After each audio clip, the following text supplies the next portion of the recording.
This podcast is for all of you hardcore fans of Babylonian history. So the last time we really talked about Babylon, or Babylonia specifically, was in the episodes on Nebuchadnezzar I and what scholars call the Second Dynasty of Isin. In other episodes, we talked about Babylon during the Assyrian occupation, as well as were introduced to Nabopolassar and the Neo-Babylonian Empire.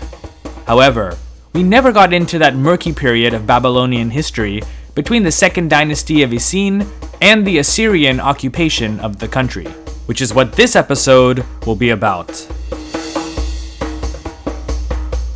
During the long history of the land that we today call Babylonia, what transpired between the years 1021 to 730 BCE is murky at best. It was also one of the most dangerous and politically unstable periods in the history of ancient Mesopotamia. The most complete Babylonian king list so far uncovered divides this period of roughly 300 years into 4 dynasties. The first 3 of these, from 1021 to 975 BCE, were extremely short.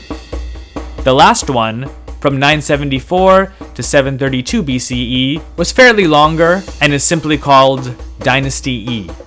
However, scholars of Dynasty E have determined that it was in fact not even a single dynasty, but one made up of the rulers from different families and rival tribes. The reigns of all of these dynasties were overall a low point in Babylonian history. The kingdom, though independent, had hit rock bottom. In addition, this period saw the permanent settlement of 2 major ethnic groups in the region, the Aramaeans and the Chaldeans. Both of them would play important roles in the history of Babylonia and the Near East in general. The first of the 4 dynasties that reigned during this dark period is known as the Second Dynasty of the Sealand, and its first king, according to at least 2 different Babylonian king lists, was Simbar-Shipak, which is actually a Kassite name. Perhaps he came to power, or at least was recognized as the rightful ruler of Babylon, due to his ability to stem the tide of Aramaean invasions and defend Babylonia's holy sites. At the time, about 1020 BCE, swarms of Aramaean tribes were migrating into Babylonia from the west, and, at least according to the records and chronicles of the time, were causing havoc on the settled peoples of the land. Such documents also tell us that they'd frequently raid and plunder religious sites, much like the Vikings did to Christian monasteries during the Middle Ages in Northern and Western Europe. One of these documents tells how Simbar-Shipak restored the great temple of the god Enlil, the Eker, in the holy city of Nippur, as well as that of the sun god Shamash in Sippar. They had previously been looted by the Aramaeans and their Sutian allies. The text reads, "Concerning the throne of the god Enlil in Eker, which Nebuchadnezzar, a previous king, had made during the reign of Adad-apla-iddina, king of Babylon, the Aramaean and Sutian foe, the enemy of Eker and Nippur, the one who upset their rights in Sippar, the ancient city of the great judge of the gods, plundered the land of Sumer and Akkad, and overthrew all the temples." There are few mentions of Simbar-Shipak in any other texts or inscriptions. However, there are a number of documents that indicate that whatever stability he may have provided to Babylonia was short-lived. For example, a Babylonian chronicle states that Simbar-Shipak's successor, Ea-Mukinzeri, was a usurper who only reigned for 3 months. It reads, "Ea-Mukinzeri, a usurper, a son of Hashmar, reigned 3 months. He was buried in the marshland of Bit Hashmar."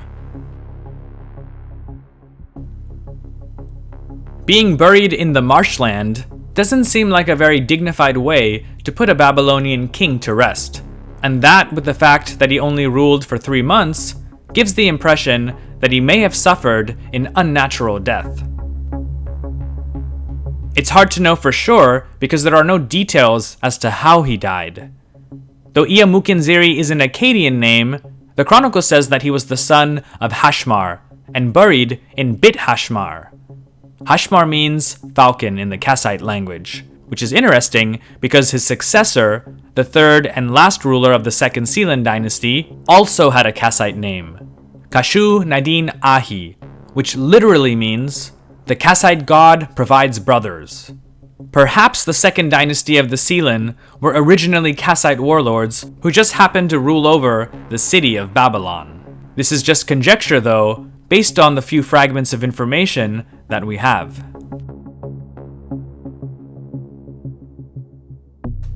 The next dynasty according to the king lists and chronicles was the Bazi Dynasty. Unfortunately, we just have the names of their kings, Yulma Shakin Shumi, Ninerta Kuduri Usar, and Shirikti Shukamuna. Probably from the town of Baz on the Tigris River, they also seem to have had a Kassite connection, because the name of its last king, Shirikti Shukamuna, is a Kassite name that means gift of the god Shukamuna. Shukamuna was a distinctly Kassite god. The third of these dynasties is just as obscure. Its sole king, Mar-Bidi Apla Usar, ruled for 6 years. Though he did have an Akkadian throne name, a Babylonian chronicle claims that he had Elamite ancestry. Mar-Bidi Apla Usar, a distant descendant of Elam, reigned 6 years. He was buried in Sargon's palace. One king, the Dynasty of Elam. He reigned 6 years. Being called the Elamite Dynasty has led some to believe that Mar-Bidi Apla Usar may have been a foreign conqueror of Babylon. However, there's no evidence of this.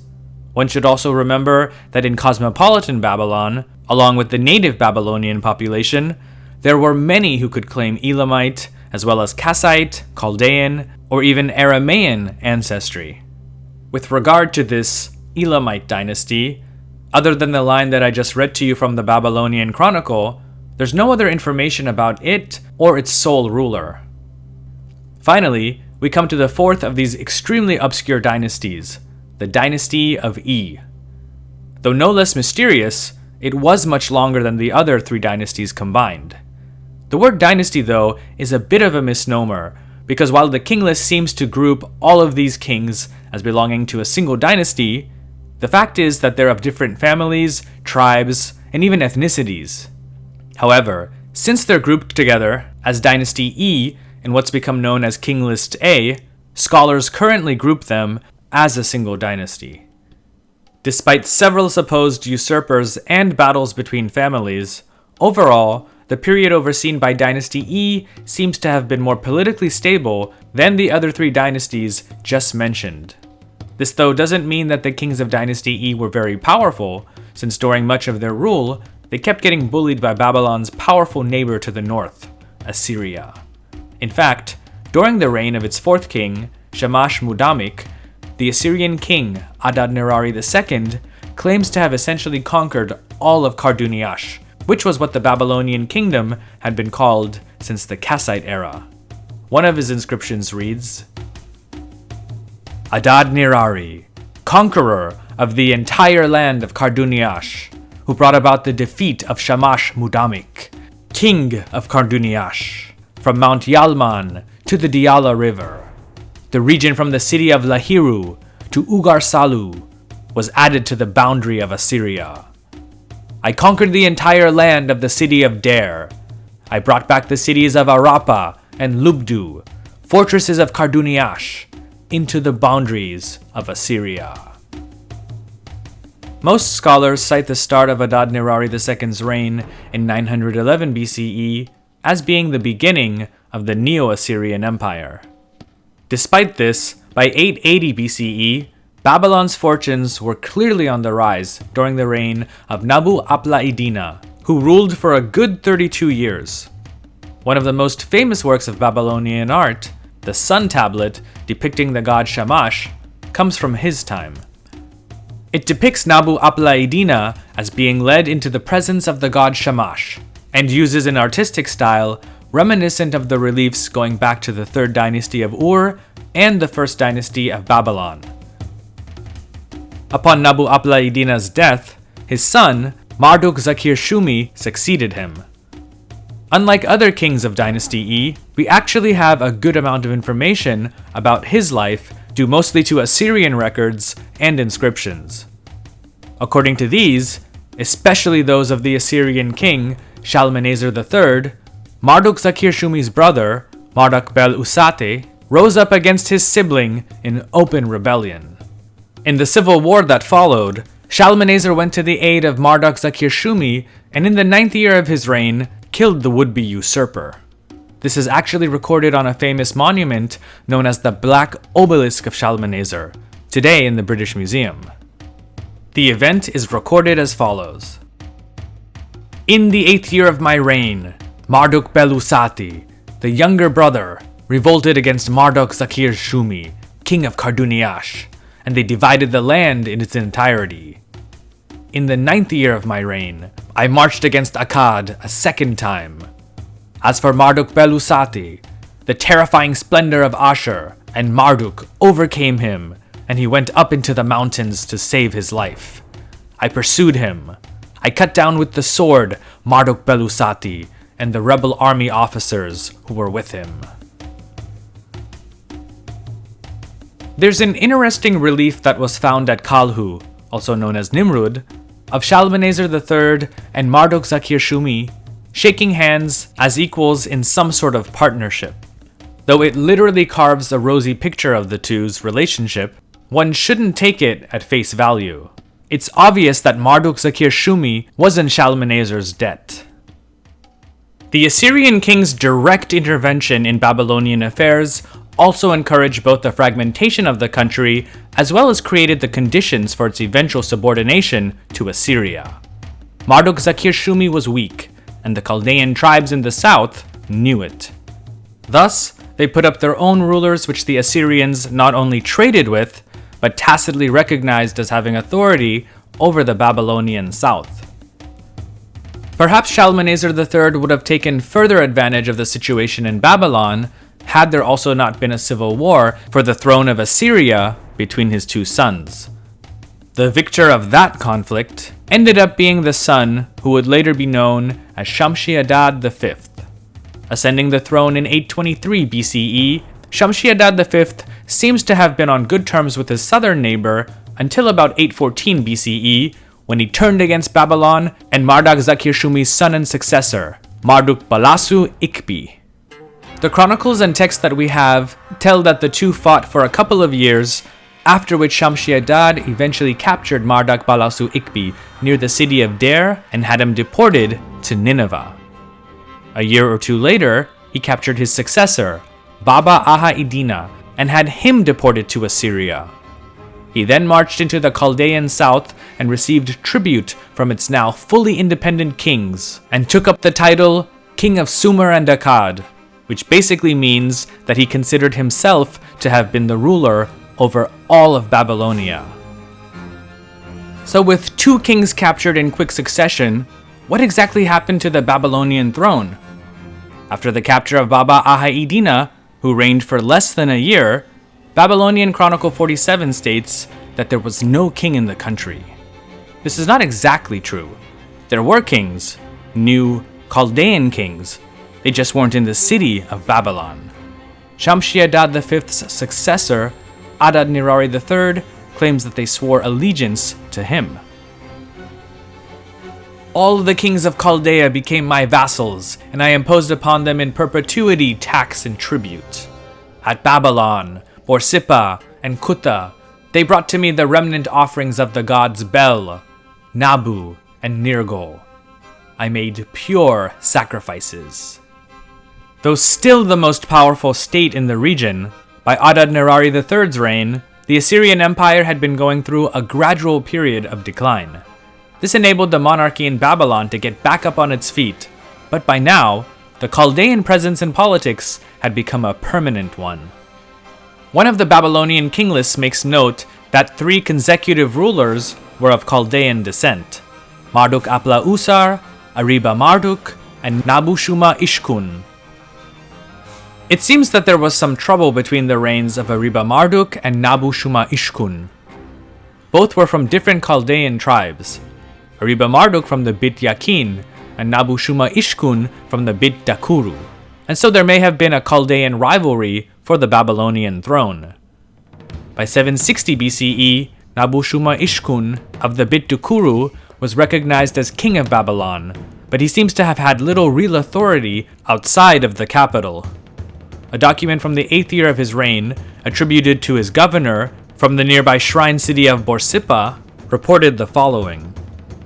Disorders, disturbances, revolt and turmoil occurred in Borsippa, the city of truth and justice, during the reign of King Nabu-shuma-ishkun, descendant of Dakuru, the Babylonians, the Borsippians, and the citizens of the town Duteti on the bank of the Euphrates, all the Chaldeans, the Aramaeans, and the people of Dilbat, whetted their weapons against one another and slew one another during many days. They also fought with the Borsippians over their fields. We're also told things were so bad that during the annual New Year's festival, where the statues of many city gods were brought to Babylon for celebrations, the statue of Nabu could not leave Borsippa for the short ride to Babylon to take part in the festivities. The next king of Babylon is of special interest to historians. His name was Nabu-Nasir, meaning, the god Nabu is the protector, but he's more commonly known as Nabu-Nasar. He seems to have started a new line of kings, as it's assumed that he was not a Chaldean, but from a native Babylonian family. How he came to power isn't known, but like that of his more immediate predecessors, his reign was rather chaotic. Despite this, he's relatively well known because of the work attributed to the 3rd century BCE Babylonian priest turned historian, Berosus. Writing in Greek a few decades after Alexander the Great's conquest of the region, Berosus stated that Nabu-Nasir was responsible for reviving the development of Babylonian science and scholarship, and that astrological observations were for the first time systematically recorded during his reign.